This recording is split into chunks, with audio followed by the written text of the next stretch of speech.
Baik, Assalamualaikum warahmatullahi wabarakatuh.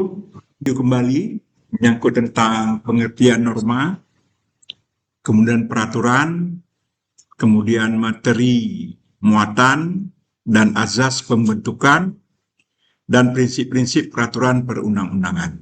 Ya, peraturan perundang-undangan. Jadi, kita sekarang membahas dulu mengenai apa yang dinamakan dengan norma. Norma adalah suatu ukuran yang harus dipatuhi oleh seseorang dalam hubungannya dengan sesama atau dengan lingkungannya. Ya, jadi norma itu misalnya di kelas ini kan juga ada norma ya. Norma itu peraturan-peraturannya. Misalnya kalau tidak boleh merokok ya, tidak boleh merokok, masuk. Tidak boleh merokok dan sebagainya. Jadi itu yang dinamakan dengan norma. Norma adalah suatu ukuran yang harus dipatuhi oleh seseorang dalam hubungannya dengan sesamanya atau dengan orang lain ataupun dengan lingkungannya. Ya, jadi norma itu secara umum pengertiannya seperti itu. Ya, jadi misalnya di kelas ini ada norma. Tidak boleh misalnya kita merokok, ya kita merokok, tidak boleh kita merokok misalnya. Kemudian ada beberapa norma-norma lainnya yang harus dipatuhi, misalnya tidak boleh menggunakan celana pendek misalnya dan sebagainya. Nah, itu namanya norma, ya itu namanya norma. Kemudian norma ini norma itu atau norms itu berasal dari bahasa Latin. Kalau bahasa Arabnya itu kaidah namanya. Jadi kadang-kadang orang ada juga menggunakan istilah norma atau juga menggunakan istilah kaidah. Ya, kaidah. Atau dalam bahasa Indonesia namanya pedoman atau patokan. Ya, atau dalam bahasa Indonesia disebut dengan aturan. Jadi aturan ini jangan kita berpikir bahwa aturan ini hanya bersifat yang tertulis. Ya. Jadi itu yang harus kita pahami dulu. Apa yang dimaksudkan dengan norma? Norma adalah aturan-aturan yang berlaku yang harus dipatuhi oleh seseorang ya dengan sesamanya atau dengan orang lain atau dengan lingkungannya. Ya.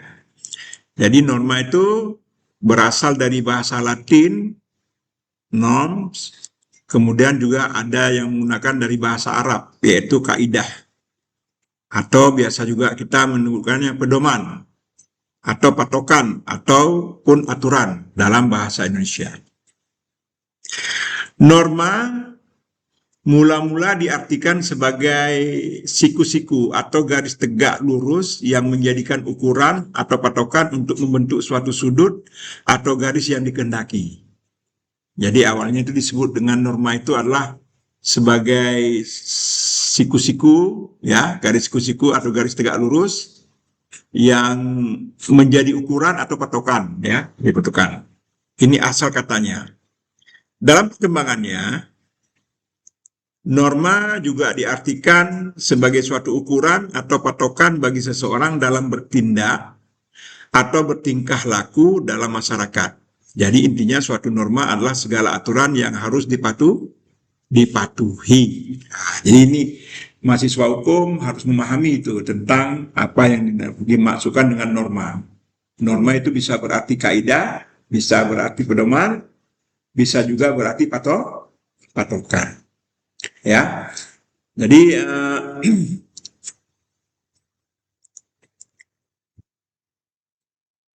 norma ini dia berfungsi, punya fungsinya norma ini. Ya, fungsinya itu sebagai pengatur tingkah laku individu agar sesuai dengan harapan sosial.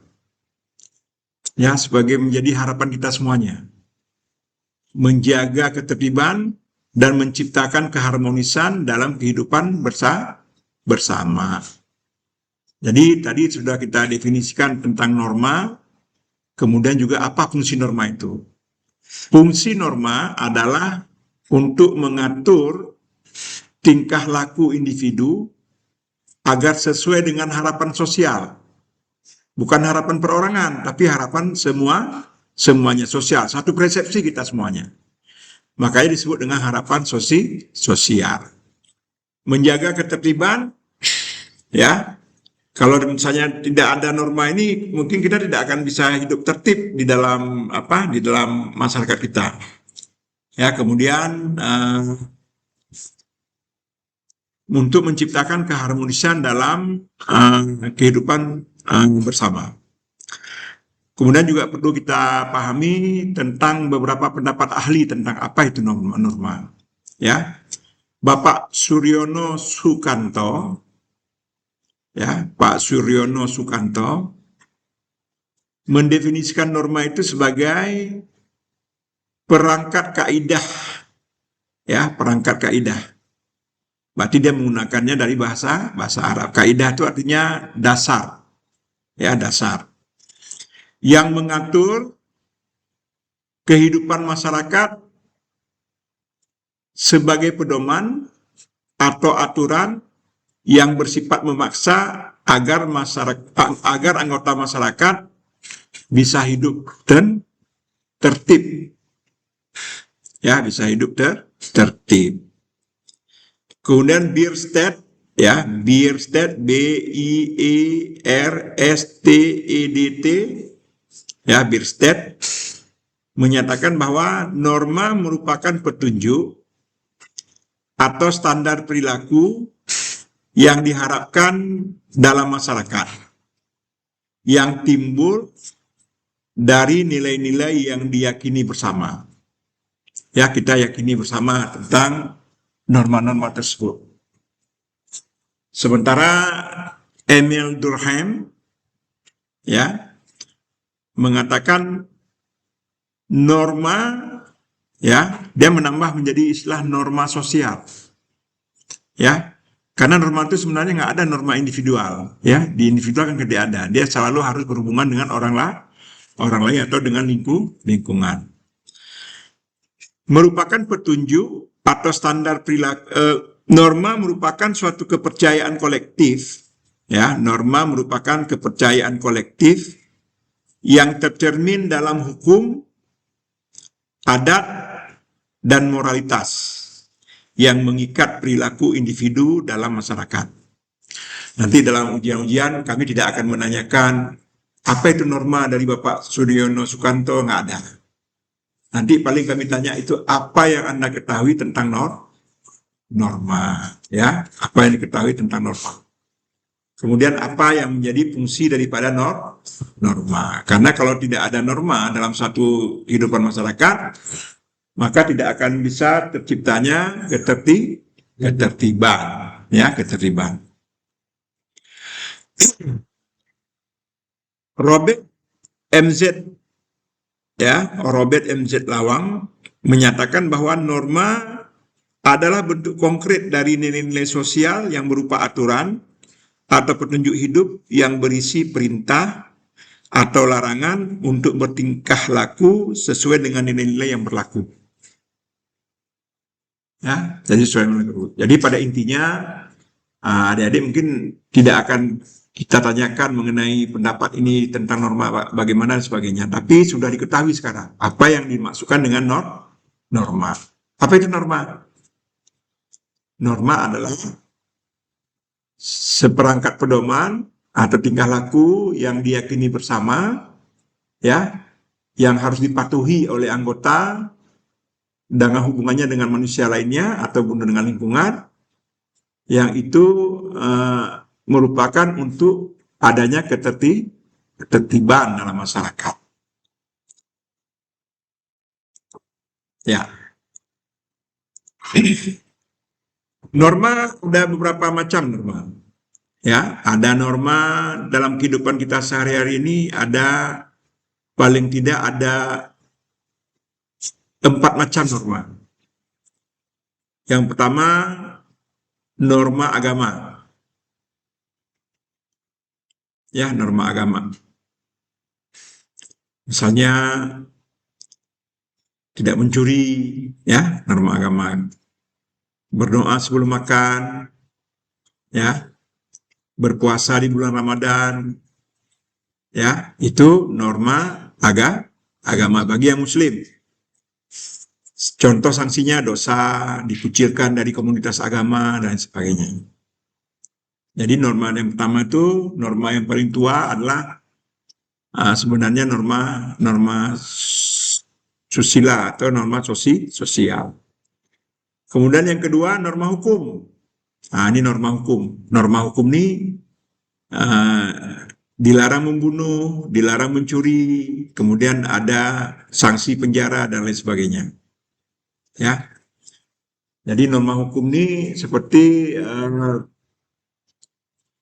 dia ada beberapa nih, ada yang bersifat tertulis, ada yang bersifat tidak tertulis. Kemudian yang ketiga, norma kesusilaan. Ya, norma kesusilaan. Seperti menghormati orang tua, menjadi orang yang jujur, ya, tidak berkata kasar. Sanksinya, contoh sanksinya itu bisa rasa malu, penyesalan dalam batin, dan lain sebagainya. Kemudian norma yang keempat adalah norma kesopanan. Misalnya mengucapkan salam saat masuk rumah orang lain, antri saat membeli tiket, ya. Ya, kalau tidak kita akan ditegur oleh yang lain. Misalnya kalau kita beli tiket, kita nerobos, ya kan? Nanti akan ada sanksi dari yang lain, ditegur dan sebagainya. Sehingga menimbulkan ketidakharmonisan di dalam masyarakat. Jadi norma tadi ada 4 norma, ya, norma agama, norma hukum, norma kesusilaan, dan norma kesopanan. Ya. Jadi norma-norma tersebut, ya, norma-norma tersebut dia mengandung suruhan-suruhan atau penyuruhan-penyuruhan yang sering disebut dengan dasolen. Sudah pernah belajar dasolen dengan dasain? Kalau dasolen itu dia lebih bersifat kepada yang seharusnya dilakukan, ya, dan sebagainya. Kemudian dirumuskan misalnya dengan istilah hendaknya. Contohnya hendaknya kamu menghormati orang tua. Kan? Norma hukum, ya, terutama norma hukum dapat dibentuk secara tertulis maupun tidak tertulis. Misalnya di dalam dalam hukum adat misalnya dia tidak tertulis, ya, oleh lembaga-lembaga yang berwenang membentuknya. Norma moral, ya, norma moral tadi masuk ke kesusilaan, ya. Moral itu sama dengan kesusilaan.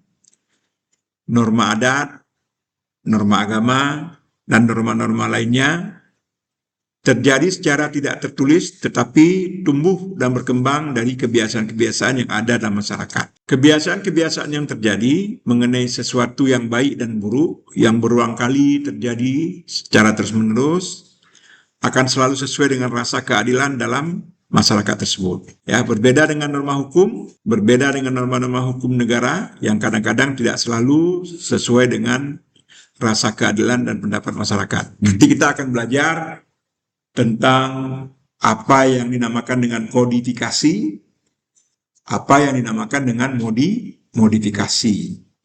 Jadi kalau dulu ada kodifikasi hukum seperti undang-undang hukum pidana kita sekarang ini dikodifikasi dari hukum Jerman dan Belanda, ya, semua norma-norma yang hidup dari masyarakat tidak boleh membunuh dan sebagainya dikumpulkanlah ditetapkan dalam satu aturan tertulis yang dinamakan dengan kodifikasi. Jadi itu apa yang berlaku dalam masyarakat diambil semuanya, dimasukkan ke dalam aturan-aturan hukum seperti kitab undang-undang hukum perdata atau kitab undang-undang hukum pidana, dan itu diikat sehingga dia menjadi statis di dalam aturan-aturan yang ada. Kalau sekarang dilakukan dengan sistem penyusunan hukum modifikasi. Contohnya dulu kalau di dalam masyarakat orang melaksanakan perkawinan umur 12 tahun ya. Kan biasa dulu nenek-nenek kita kawinnya umur 12 tahun. Kawin 12 tahun dan itu menurut norma masyarakat itu hal yang lumrah. Tetapi dengan sistem modifikasi dengan hukum-hukum negara kadang-kadang tidak diikuti itu rasa norma yang berlaku dalam masyarakat. Tetapi negara memperlakukan misalnya undang-undang perkawinan. Ya, undang-undang perkawinan itu seseorang itu boleh dianggap sebagai yang sudah tidak anak-anak lagi apabila sudah berumur 18 tahun. Nah, jadi ini mungkin beberapa masyarakat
timbul persoalan ya karena itu dianggap sebagai hal yang lumrah.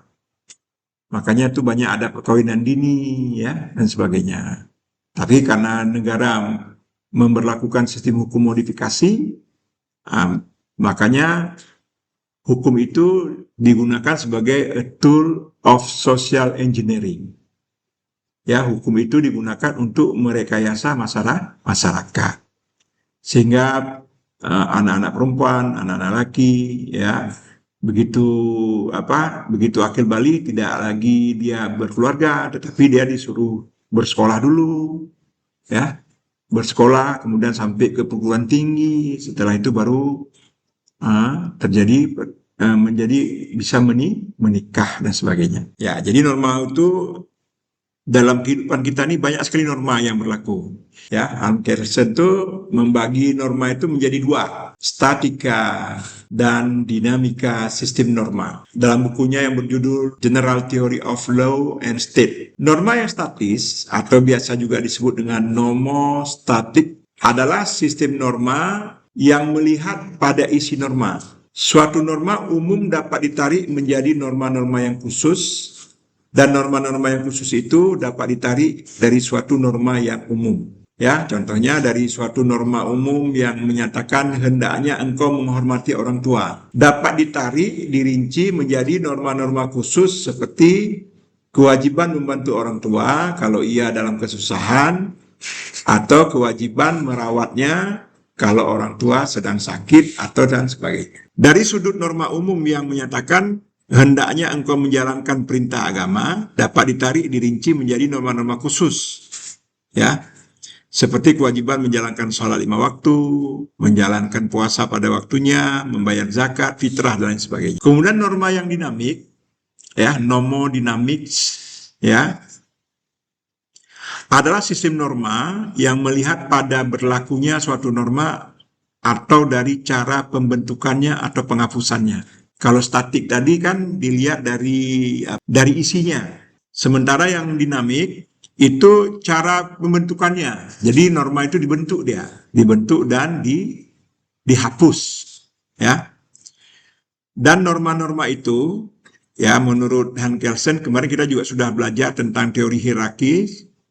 Dia bersifat berjenjang dan berlapis-lapis dalam suatu susunan hierarki. Norma yang di bawah berlaku, bersumber, dan berdasarkan pada norma yang lebih tinggi. Norma yang lebih tinggi berlaku dan bersumber berdasarkan norma yang lebih tinggi lagi. Demikian sampai akhirnya, ya, berhenti pada norma yang sangat tertinggi. Ya, inilah yang disebut dengan grand norm yang sudah kita belajar kemarin. Norma membunuh orang itu statik atau dinamik? Dia bersifat statik. Karena semuanya orang harus menaatinya, tidak boleh seperti itu. Kalau di dalam Al-Quran disebutkan apabila kita menjaga kehidupan seseorang, seolah-olah kita sedang menjaga kehidupan seluruh dunia. Makanya kalau kita membunuh seseorang, dalam Al-Quran disebutkan bahwa apabila seseorang dibunuh, itu sama dengan kita membunuh manusia seluruhnya. Karena manusia itu tidak boleh dibunuh, tetapi harus dijaga. Norma dasar atau grand norm yang tidak dapat ditelusuri lagi siapa pembentuknya dan dari mana asalnya.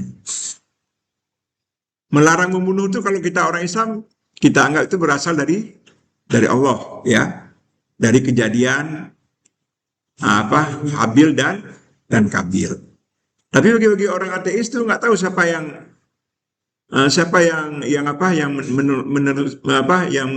menentukan bahwa manusia tidak boleh saling membunuh. Karena di dalam kenyataannya, dalam historis manusia ini, manusia selalu terjadi pembunuhan, terutama pembunuhan yang dilakukan secara berkelompok melalui perang dan lain sebagainya. Jadi inilah yang disebut dengan grand norm atau basic norm atau fundamental norms. Ya, norma fundamental atau norma basic, norma dasar, yang merupakan norma yang tertinggi, yang berlakunya tidak bersumber dari, tidak berdasar pada norma yang lebih tinggi lagi, tetapi berlaku secara presuppose, ya, yaitu ditetapkan lebih dahulu oleh masyarakat.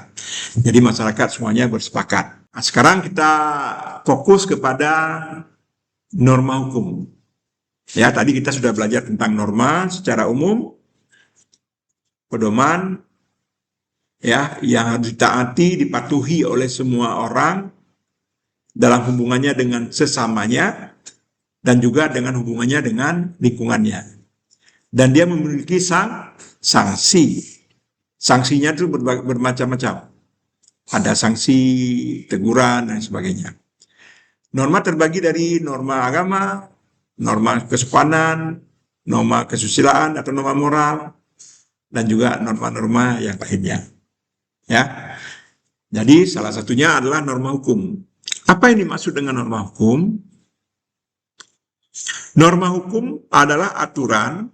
Norma hukum adalah aturan atau kaedah yang dibuat dan ditetapkan oleh lembaga berwenang dalam suatu negara yang memiliki sanksi dan mengikat secara hukum, di mana norma ini bertujuan mengatur perilaku masyarakat agar terciptanya ketertiban dan keadilan. Ya, kalau norma hukum ini dia sudah jauh lebih tegas dia. tentang adanya siapa yang membentuk, ya. Kalau norma yang biasa kan boleh dibentuk dari masyarakat, ya. Kalau ini dia sudah bersifat lebih formal.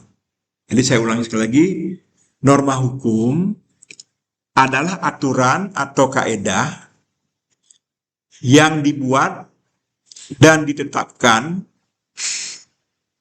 oleh lembaga yang berwenang dalam suatu negara dan yang memiliki sanksi tegas dan mengikat secara hukum dan umum yang bertujuan mengatur perilaku hukum masyarakat agar terciptanya ketertiban dan keadilan. Tertulis, tapi juga yang bersifat tidak tertulis. Beberapa para ahli tentang norma hukum. Suyono Sukanto mendefinisikan norma hukum sebagai himpunan petunjuk hidup yang bersifat memaksa dan dibuat oleh badan resmi yang berwenang, yang apabila dilanggar dikenakan sanksi tegas. Pedomannya ada himpunan petunjuknya, ada lembaga yang membuatnya, kemudian ada sanksinya, ya minimal seperti itu. Sementara Han Kelsen menyatakan bahwa norma hukum adalah perintah yang ditunjukkan kepada individu, untuk bertindak atau tidak bertindak dengan ancaman sanksi apabila dilanggar. Ya, jadi Han Kelsen sini menekankan tentang pentingnya legalitas dan struktur hukum yang logis.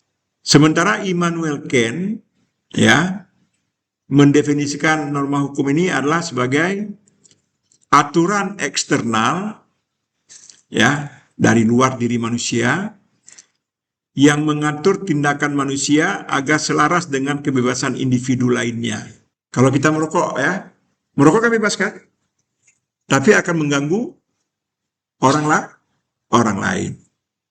Ya, kalau kita mau melakukan itu, kita harus cari tempat yang khusus, yang tanpa mempertimbangkan motif atau niat di balik tindakan tersebut. Kemudian John Austin itu mengatakan bahwa norma hukum adalah perintah dari yang berdaulat kepada rakyat yang disertai dengan ancaman atau sanksi. Norma hukum menurutnya bersifat komando dari otoritas tertinggi. Perhatikan lagi ciri-ciri daripada norma hukum. Yang pertama, norma hukum itu dibuat oleh lembaga yang berwenang. Ya, misalnya DPR, pemerintah, ya. Ya, yang kedua, ciri norma hukum itu adalah bersifat mengikat dan memaksa. Kemudian yang ketiga, dilengkapi dengan sanksi yang tegas, baik pidana, perdata, maupun administratif. Kemudian yang keempat, berlaku untuk semua orang dalam wilayah hukum tertentu. Kemudian yang kelima, bertujuan menjaga keadilan, ketertiban, dan juga perlindungan hak. Ya, itu ciri-ciri daripada norma hukum. Sekarang kita coba membedakan antara norma hukum dengan norma lainnya. Sekarang kita bahas dulu persamaannya. Apa persamaan antara norma hukum dengan norma lainnya? Persamaannya adalah norma-norma tersebut merupakan pedoman tentang cara seseorang harus bertindak atau bertingkah laku. Norma hukum dan norma-norma lainnya, persamaannya adalah untuk mengatur tentang pedoman dan tingkah laku seseorang dalam bertindak atau bertingkah laku. Kemudian yang kedua, persamaannya, norma-norma tersebut berlaku dia. Ya, norma-norma tersebut berlaku dia. Bersumber dan berdasar pada suatu norma yang lebih tinggi. Selalu ada norma yang lebih tinggi yang dipahami, ya, yang dipedomani. Kemudian yang ketiga, norma-norma hukum tersebut berjenjang-jenjang dan berlapis-lapis membentuk sebuah hierarki. Itu persamaannya. Jadi ada 3 persamaannya. Yang pertama itu norma-norma tersebut menjadi pedoman dalam bertingkah laku atau bertindak. Yang kedua, norma-norma tersebut dia berlaku. Kemudian yang ketiga, norma-norma tersebut dia berhierarki, dia berjenjang-jenjang. Ya, berjenjang-jenjang. Ya, perbedaannya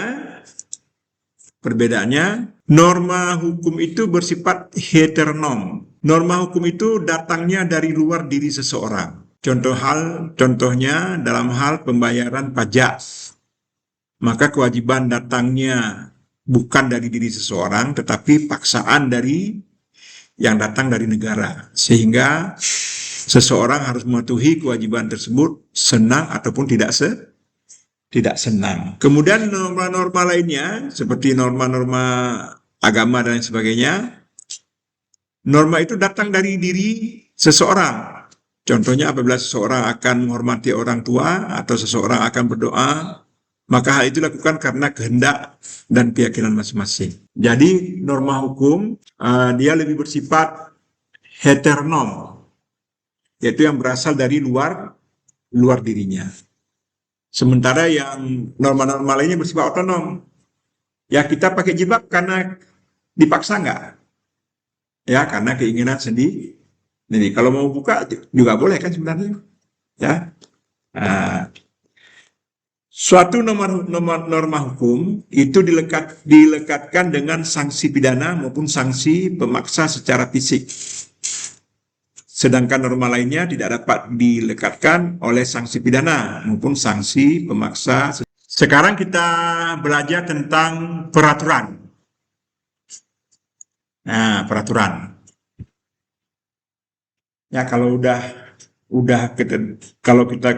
bicara peraturan, itu adalah peraturan tertulis, ya undang-undang yang ada selama ini.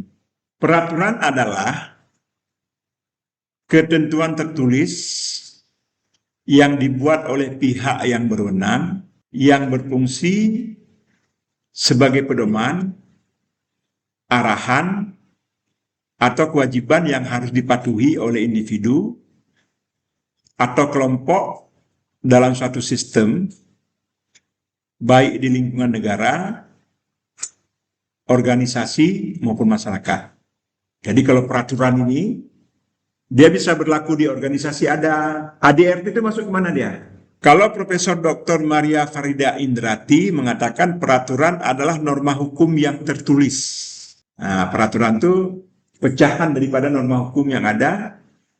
Jadi kalau norma hukum itu tertulis, dia dianggap sebagai peraturan. Ya, peraturan yang dibuat oleh pejabat yang berwenang dan mengikat secara umum. Tujuannya untuk menciptakan ketertiban, keadilan, dan kepastian hukum. Nah, itu namanya peraturan. Jadi,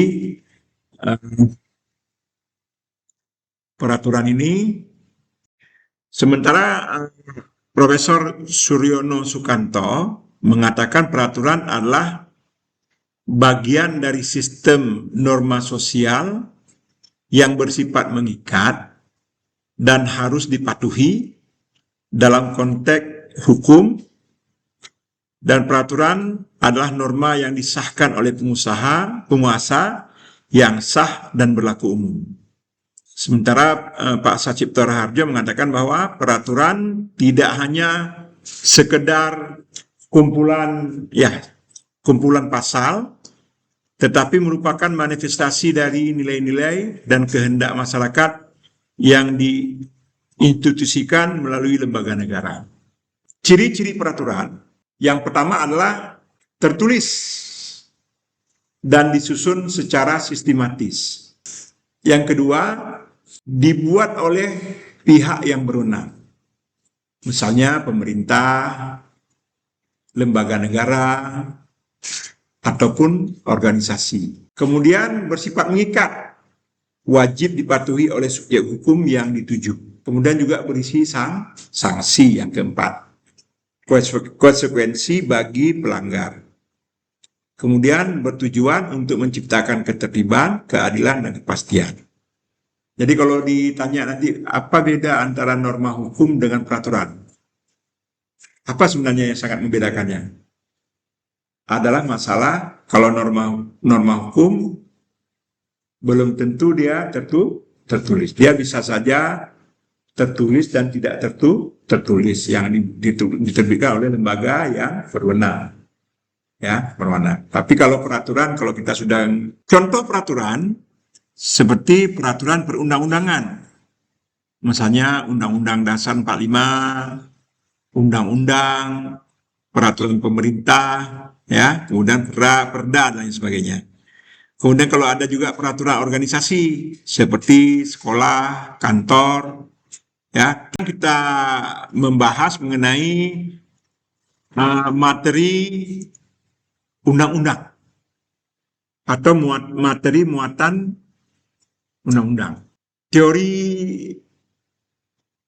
Die Stoffenordnung der Rechtsnormen yang dikembangkan oleh Hans Nawaski, kita kemarin sudah membahasnya ya. Beliau menyusun, ya, merincikan mengenai materi undang-undang itu ke dalam materi muatan itu ke dalam empat macam. Nah, nanti kita jelaskan satu. Yang pertama, norma dasar atau Grand Norms. Kemudian peraturan dasar atau Grand Gesetz. Kemudian undang-undang, Formale Gesetz, dan peraturan pelaksana, Verordnungen, Autonom Satzungen. Jadi satu norma dasar, yang kedua peraturan dasar, yang ketiga undang-undang, yang keempat peraturan pelaksana. Jadi kita lagi sekarang konsentrasi, kita lagi berbicara mengenai materi muatan, ya. Materi muatan dari peraturan perundang-undangan. Materi muatan dari peraturan perundang-undangan. Yang pertama yang disebut dengan norma dasar atau Grand Norms, kemudian peraturan dasar, kemudian undang-undang, ya, kemudian peraturan pelaksananya. Ya. Namun Grand Norm dan Grand Gesetz ini tidak dianggap sebagai norma hukum yang siap dilaksanakan dengan segala macam sanksi pidana bagi pelanggaran-pelanggarannya, seperti halnya dengan undang-undang. Ya, undang-undang. Dengan kata lain, meskipun pelanggaran terhadap norma dasar dan peraturan dasar diancam dengan sanksi moral yang sebenarnya terasa lebih berat, ternyata pelanggaran terhadap undang-undang yang diancam dengan sanksi pidana atau denda terasa lebih konkret. Karena itu, meskipun norma dasar dan peraturan dasar mempunyai kedudukan lebih tinggi, namun dalam membicarakan materi muatan peraturan perundang-undangan, materi muatan undang-undang terasa lebih mendesak dan lebih diperlukan secara praktis. Yang dimuat oleh Undang-Undang Dasar itu memuat aturan dasar penyelenggaraan negara seperti identitas hukum dasar, hak dan kewajiban warga negara, serta pengaturan kekuasaan dan hubungan antar lembaga. Sementara undang-undang, ya, undang-undang yang nomor 3, yang teori yang ketiganya itu berisi ketentuan-ketentuan lanjutan dari Undang-Undang Dasar 1945, yaitu seperti pengesahan perjanjian internasional seperti ratifikasi, pemenuhan kebutuhan hukum, tindak lanjut keputusan Mahkamah Konstitusi. Jadi undang-undang itu isinya diantaranya, ya, tidak semuanya, mesti ada yang lain-lain lagi, berisi tentang ketentuan lanjutan dari Undang-Undang Dasar 1945, pengesahan perjanjian internasional, pemenuhan kebutuhan hukum, dan tindak lanjut putusan Mahkamah Konstitusi. Yang ketiga, peraturan pemerintah atau PP, mengatur pelaksanaan teknis dari undang-undang. Ya, pelaksanaan teknis dari undang-undang, bahkan meski tidak secara eksplisit diperintahkan oleh undang-undang. Kemudian ada peraturan daerah yang memuat hal-hal terkait otonomi daerah, tugas perbantuan, dan kondisi lokal daerah. Ya, jadi itu secara garis besarnya. Struktur Undang-Undang Dasar 1945 itu terdiri dari 3, yaitu pembukaan berisi tentang nilai-nilai filosofis dan ideologis yang menjadi landasan berdirinya negara Indonesia, termasuk Pancasila sebagai dasar negara dan tujuan bernegara. Kemudian ada batang tubuh yang terdiri dari 16 bab, 37 pasal, aturan peralihan, peraturan tambahan, mengatur secara terperinci tentang sistem pemerintahan, kelembagaan negara, dan hak-hak negara, warga negara. Kemudian ada penjelasan. Undang-Undang Dasar 1945 itu secara garis besarnya batang tubuhnya itu, materi muatan batang tubuh Undang-Undang Dasar 1945 itu, dia memuat paling tidak ada 4 hal. Yang pertama, sistem pemerintahan negara. Ya, adik-adik harus bisa membedakan. Kalau saya sebutkan pemerintah Aceh, itu berarti terdiri dari gubernur dengan OPD-OPD-nya. Tapi kalau saya bilang pemerintahan Aceh, itu masuk dalamnya DPRA, ya. Ya, jadi satu yang diatur dalam batang tubuh itu materinya sistem pemerintahan negara. Yang kedua, kedudukan lembaga negara untuk menentukan fungsi dan wewenang dari lembaga negara. Kemudian hubungan negara dengan warga negara. Yang ketiga.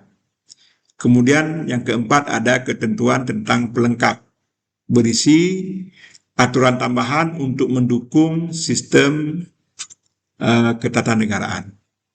Ya, itu materi batang tubuh. Hakikat dan dinamika Undang-Undang Dasar 1945 itu ada 3, yaitu dia berfungsi sebagai landasan konstitusional. Jadi Undang-Undang Dasar 1945 itu merupakan landasan hukum tertinggi dalam hierarki peraturan perundang-undangan di Indonesia.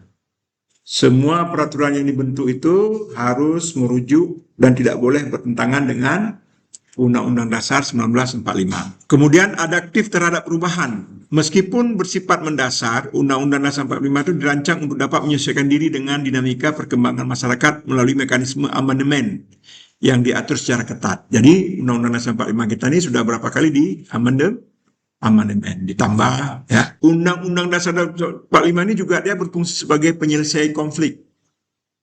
Ya, dalam menghadapi konflik yang semakin kompleks, Undang-Undang Dasar 1945 ini menjadi rujukan utama bagi Majelis Konstitusi dan lembaga-lembaga negara lainnya dalam menyelesaikan sengketa ketatanegaraan. Ya, inilah nanti yang menjadi fungsi daripada Mahkamah Konstitusi. Kemudian yang kedua, Undang-Undang Dasar 1945 ada TAP MPR, ya, TAP MPR. TAP MPR ini mengandung muatan materi yang bersifat mengatur, ya, seperti referendum. Kemudian dia juga bersifat mengikat secara umum, secara langsung. Kemudian juga bersifat pernyataan, ya, negara.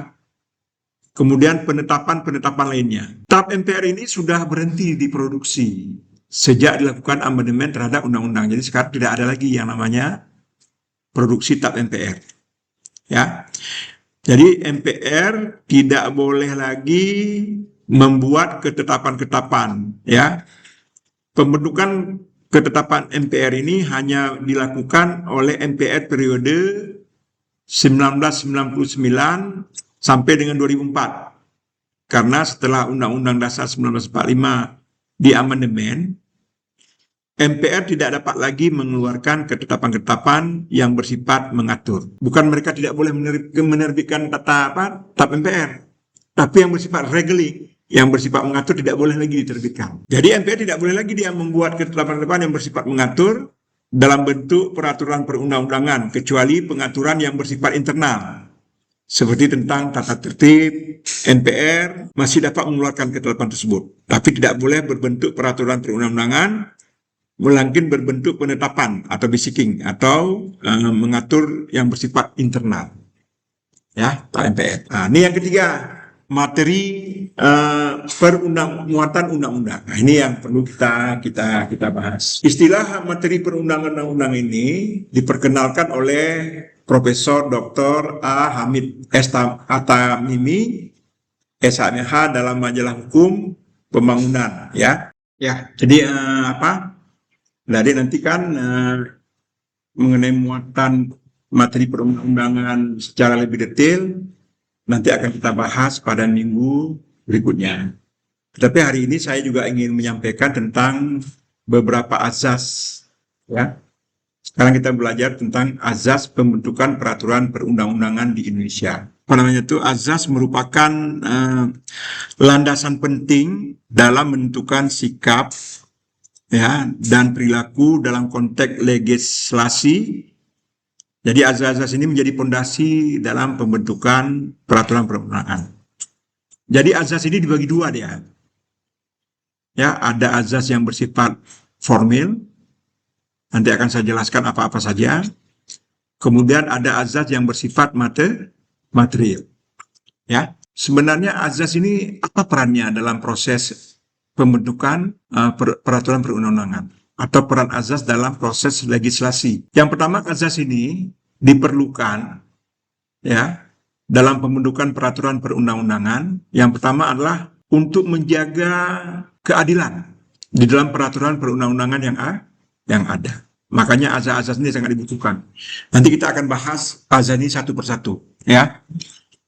Kemudian yang kedua, azas itu juga untuk mempertimbangkan atau melakukan keseimbangan dalam mempertimbangkan berbagai aspek kehidupan di dalam aturan-aturan yang akan kita susun.